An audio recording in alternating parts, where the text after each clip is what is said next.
ఉమ్మడి వరంగల్ జిల్లాలో విష జ్వరాలు విజృంభిస్తున్నాయి. వరుసగా 10 రోజుల పాటు వానలు కురవటం, వీధులు రోడ్డు పక్కన చెత్త పేరుకుపోవడంతో దోమలు పుట్టుకొచ్చి అవి విష జ్వరాలకు కారణమవుతున్నాయి. ఉమ్మడి వరంగల్ జిల్లాలో జ్వరాల తీవ్రత ఎక్కువగా ఉంది. ఒక గ్రామంలో కనీసం 10 విష జ్వరాల కేసులైనా నమోదవుతున్నాయి. అనారోగ్యం బారిన పడిన వారంతా జలుబు, ఒళ్ళు నొప్పులతో ఆసుపత్రికి పరుగులు తీస్తున్నారు. వర్ధన్నపేట, రాయపర్తి, చెన్నారావుపేట, రంగాతాయిపేట, కాశీబుగ్గ, దేశాయిపేట, పర్వతగిరి, గిరిమాజీపేట, నల్లబెల్లి ప్రాంతాల్లో ఎక్కువగా విష జ్వరాల కేసులు నమోదవుతున్నాయి.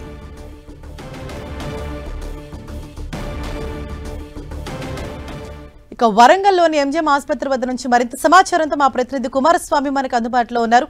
కుమారస్వామి, వరంగల్ జిల్లాలో అంటే ఎన్ని వైరల్ కేసులు నమోదవుతున్నాయి, ఎటువంటి సూచనలు చేస్తున్నారు, అంటే లక్షణాలు ఏ విధంగా ఉంటాయని చెప్తున్నారు డాక్టర్స్?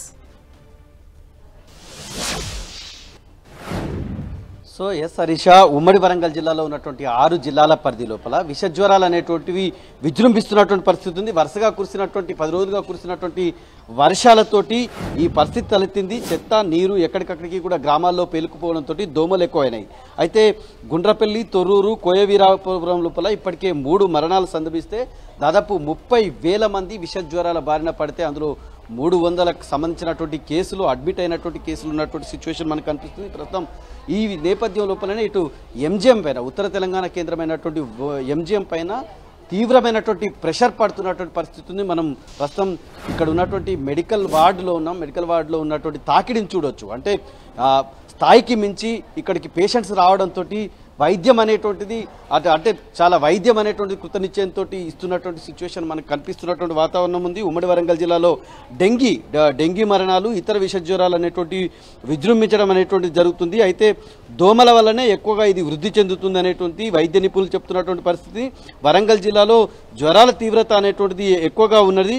అంటే ప్రతి గ్రామం లోపల 10 కేసులు నమోదవుతున్నటువంటి వాతావరణం మనకు కనిపిస్తుంది. వర్ధన్నపేట, రాయపర్తి, చెన్నారావుపేట, రంగశాయిపేట, కాశీబుగ్గ, దేశాయిపేట, పర్వతగిరి, గిరిమాజిపేట, నల్లబెల్లి ప్రాంతాల్లో ఎక్కువ కేసులు నమోదైనాయి. వరంగల్ జిల్లాలో ఇప్పటికీ పిహెచ్సిలో నమోదైనటువంటి కేసుల వివరాలు చూస్తే సుమారు 30,000 ఓపీ కేసులు నమోదైతే 300 మంది విష జ్వరాల బారిన పడ్డారు. అందులో 19 కేసులు అనేటువంటి డెంగ్యూ జ్వరాలుగా ఇప్పటికే నిర్ధారణ అయింది. అయితే వీటిలో ఇప్పటికే ఒక బాధితుడు మలేరియాతో బాధపడుతుంటే ముగ్గురు ఇప్పటికి జిల్లా వ్యాప్తంగా మరణించినటువంటి సిచ్యువేషన్ ఉంది. మన ఎంజిఎం చూసుకోవచ్చు. ఎంజిఎం లోపల డెంగ్యూ అనేది తీవ్రమైనటువంటి కలకలం రేపుతున్నటువంటి పరిస్థితి ఉంది.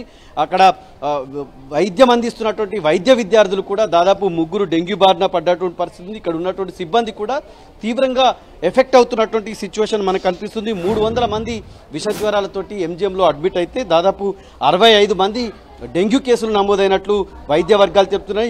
ఎంజిఎం సిబ్బంది కూడా తీవ్రంగా ఈ విష జ్వరాల బారిన పడ్డట్టు వైద్యులు చెప్తున్నటువంటి పరిస్థితి ఉంది.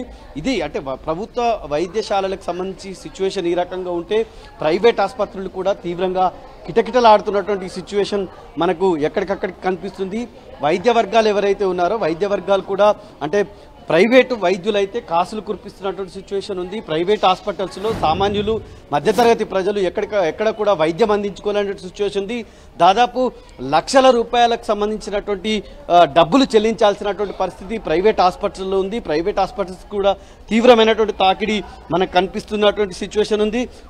ఉమ్మడి వరంగల్ జిల్లాలో చూసినట్టయితే విష జ్వరాలు అనేటువంటి అంతకంతకి పెరుగుతున్నటువంటి పరిస్థితి ఉంది. కేసులు కూడా అంతకంతకు పెరుగుతున్నాయి. ఇప్పటికే ప్రభుత్వం దీని మీద దృష్టి పెట్టాల్సినటువంటి అవసరం ఉంది. గ్రామాల్లో కూడా ఆ మేరకు చర్యలు తీసుకోవాల్సినటువంటి అవసరం అయితే ఉంది. వైద్య లక్షణాలు అంటే వ్యాధి లక్షణాలు వచ్చిన వెంటనే ప్రభుత్వ ఆసుపత్రిలో ఉన్నటువంటి వైద్యులను సంప్రదించాలని చెప్పి వైద్య వర్గాలు, ప్రభుత్వ వైద్య ఆరోగ్య శాఖ అధికారులు చెప్తున్నారు. Right, thank you KK.